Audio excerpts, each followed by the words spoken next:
My family is super rich, but they are also super annoying. I was somehow not of their same performance cloth. My siblings and I were living rent-free, never had to work a day in our lives, and was all given what we needed. They acted like entitled little shits who saw themselves as the center of the universe. The rudeness, the way in which they could make people seem like they're less than human. That kind of family I did not want. But we can't help it because that's how we were brought up. We were raised thinking that the help in our home was poor, and their duty is to serve us, so we called them slum rulers. My parents were a perfect match in that they both acted the same. A narcissist father who care about only he want not what others. When I came to college, my parents wanted me to take business, so as a young adult, you could understand the family farm. But I wanted to be nowhere near that estate either, and certainly not business. I applied to college as a psych major, and nothing was going to change that. My mother tried to dissuade me, but I didn't listen to her. My mind was made up. I could never envisioned living the years that shaped them. I remember this was what I thought back then, but now I know. It was not because of their business or wealth. They could have taken the humble route and be treating people right. And one night, I had a massive fight about this with my dad. He told me if this is what you want, then I can't afford to fulfill your dreams and just leave the house. A son who would be so careless of the family that he wouldn't want to lose his own dreams and ambitions. I was angry that he said it, but not surprised. You see, my father was never a fan of anybody attempting to stand in the way his authority, and if you ever tried, he would do exactly what he wanted without feeling twice. He will regret it afterwards, but his pride never allows him to retract anything he has said. He ordered me out of the house. I was about to leave, and my mother changed his doubt, but he said that I would go. I left, and it was hard. The text available versus the lack of it was definitely a bash in my face from expecting access to everything I wanted as quickly and conveniently as possible, even with basic conveniences. Nil good thing I was smart and got a full-ride scholarship. The only responsibility that I had was to take care of myself and all my needs. I didn't believe he really threw me away, or he was just only testing if I would change my mind. A month went by, then 2 months came and leaped to half a year, and now it has been over 12 years since I got out. I have been holding my own pretty well. I didn't have a lifeline or anything at home helping me scale down literally every single thing. I was disappointed because my mom never even attempted to call. I held her in higher esteem than that. Of course my siblings and I still talked, but we only really saw each other a few times every couple of weeks. Every time we crossed paths, they would always try to give me some money, but I never took any of it. I hate dirty money from my parents. Besides, I was their older brother, so I preferred to simply give them the money. I worked at an ad agency after college, where I first got a taste of it, and fell in love. I was not unique in studying psychology, rather stood out from the entire marketing-only crowd. 4 years ago, I launched my very own agency, helping businesses with marketing and branding. I got a text from my sister last week as their dad is unwell. I was not hurt, but he told me to work with him. But I did not want to go, so denied the invitation. There's no way in hell he could really believe that I would get out of my lane to run back into his arms when the nigga left me for dead 12 years without even asking about a bitch, or reaching out ________. To me, my siblings were all I had for a family, and that we did not have parents. Seed, why? Parent never abandons its offspring. My other sister gave me a call and tried to talk some sense into me as well. I wanted them to get off my back, and they were not letting me go. Baby sisters are sometimes a such pain. I said I'd just come home this weekend so they would shut up. I had no intention of being any part of his possible deathbed statement, but I was curious what Dad wanted to say. I know, it would have been nice to have my family back together again without being a crazy gecko feud because I don't like having people think that I'm from one of those dumbass white trash families. Here is hoping it works this way, at least for the weekend. I went to the house. Being there after 12 years was downright surreal. Everything seemed to be different everywhere. The interior was more sleek GT-like. It was definitely my mom. She just has to change and build things on the house at least once a year. We drove then to the garden, and I was thrilled because my most pleasant memories of childhood were rooted there. It was a bit awkward seeing everyone again. Mom could barely look at me and had good reason not to. And that my father actually had never requested to see me himself, they told me. In fact, he had no idea I was coming. But he was definitely sick, just not life-threatening. They claimed that they had coordinated with my mom and arranged in order for us to make amends. While they now knew Dad and Mom were not proud of what happened years ago, but neither really understood how to fix the relationship. I never even got mad because I saw the heart in what they had done. Barest truth, as bats hit crazy that they were, I did indeed miss my family. I visited, and sometimes I wished there was family to share my victories with. When he instead saw me, Dad had been hiding in his study with wide eyes of disbelief. These were now goggling at the suspended mimicry I was rending from my throat. His first words were, "What the fuck are you doing in my house, Chris? And have you come to your senses finally? Will you run this family business?" I refused, and I was never going to be. He told me that I came for nothing, so I should go away. My mom and sisters would not allow it to happen. They all asked me to stay. She told my dad that I was going nowhere, and has been feeling guilty since the day he threw me out of the house. Not this time. She wasn't falling for it again. I had never seen my mom fight for someone like that about anything, which kind of made me forgive her. Mum said I had to stay in the house anyway, and my dad still wasn't moving on his decision, not until maybe after the weekend. I settled in my former room. It hadn't changed a bit. My sister said it was the haunted house room that no one would enter, so keep in mind that they only dropped by to clean up for me. I was feeling nostalgic seeing all my stuff from some years back. Honestly, I just want my family back, and hopefully things will work out. But if Dad isn't able to let things be, I will have no choice but return to being the son who is estranged from him. The next day, my sister called for me to come downstairs. I walked into the sitting room, and Dad was in there. He told me he decided that officially he did not have a son because of what happened between us. But if now, I would kneel down to appeal him and promise that yes, I will join the company. It was something everyone else thought I had a knack for, but in my head, it was not a thing. Who the hell does this man think he is, for these last 12 years? Especially when the beginning was hard, and I had to navigate everything on my own. I have a company that is doing so well, and now I do not need anything from him. I said I was not going to. He needs me more than I need him. He wants me to look after the estate he supposedly owns, and it is close to insolvency because of bad management and lack of knowledge about market. But times have changed, and the market has developed.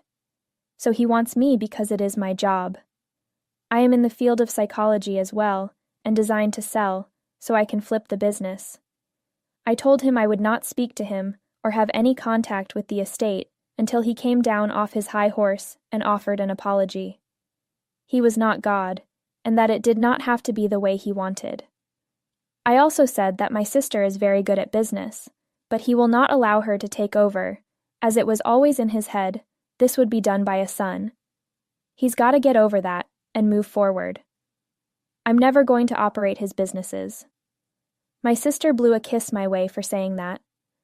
The silence of pain spread everywhere, and he was not speaking. That I was leaving first thing, and they said good, so I turned around and left.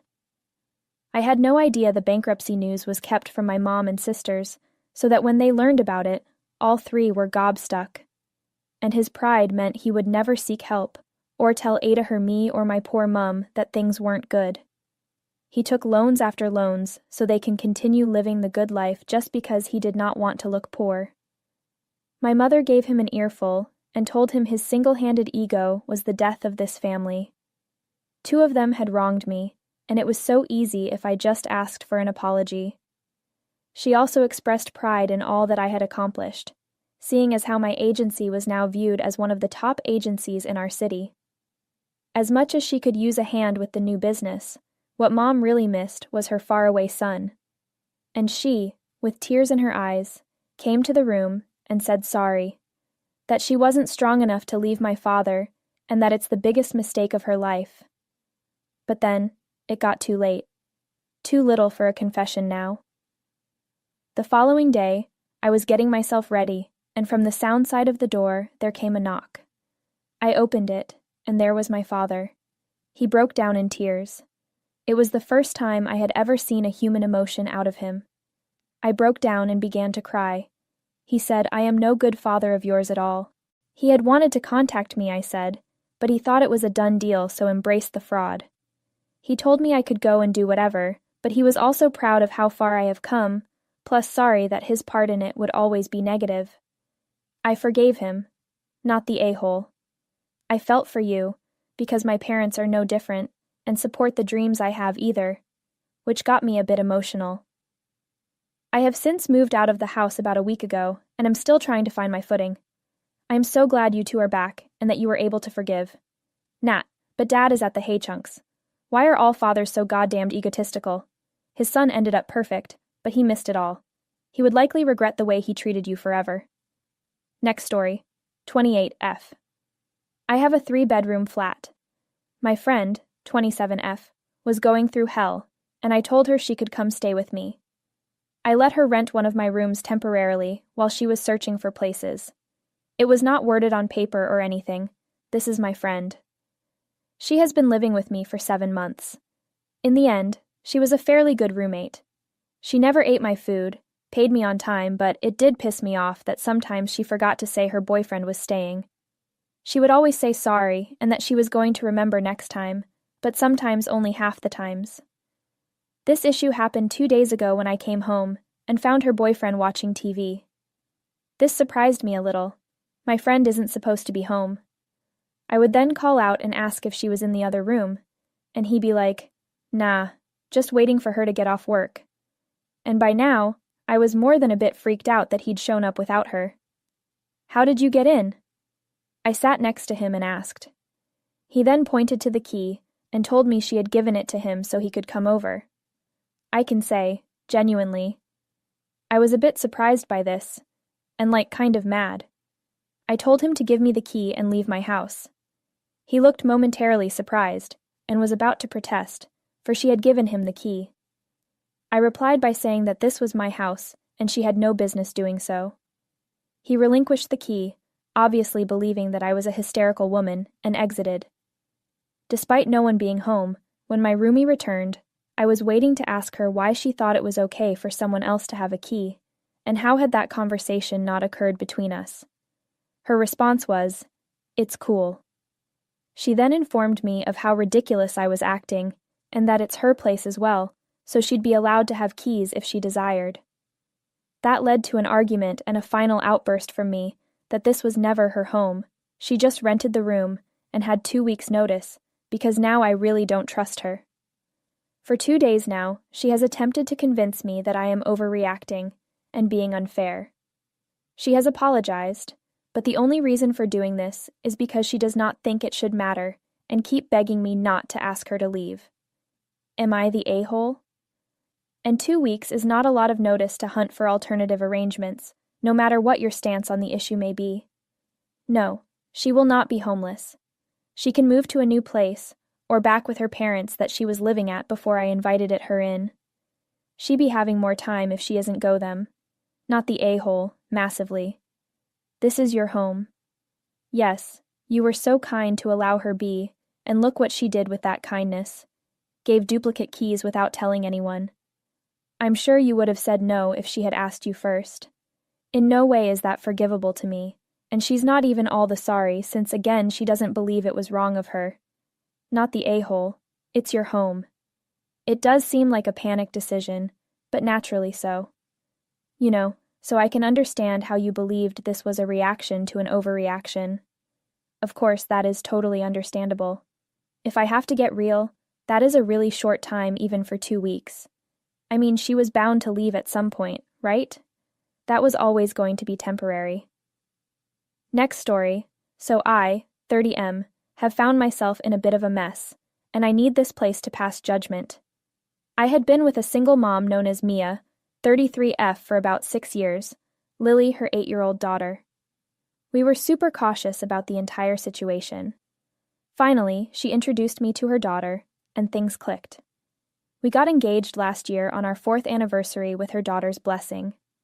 We were ready, but came across a hurdle which is keeping me from saying I do. I did not want someone else's biological children, nor some man to be the redeeming, teachable reason why it matters so much in real life for other men and women. He wasn't going to become my new husband anyhow. Mia was down for it, and we were in the process of getting our own children. But 5 years into the relationship, she was still taking birth control. I kept saying to her, "Babe, you know I want kids. What the fuck?" Kept delaying the conversation. Then they let her, reluctantly, but found out later she didn't want to have any more kids. She thought at first she did, but came around. Then, I said that was too bad, and walked out on the whole thing. Lily was mad, Mia has hurt, and didn't even want to speak. The next day, I was practically out the door.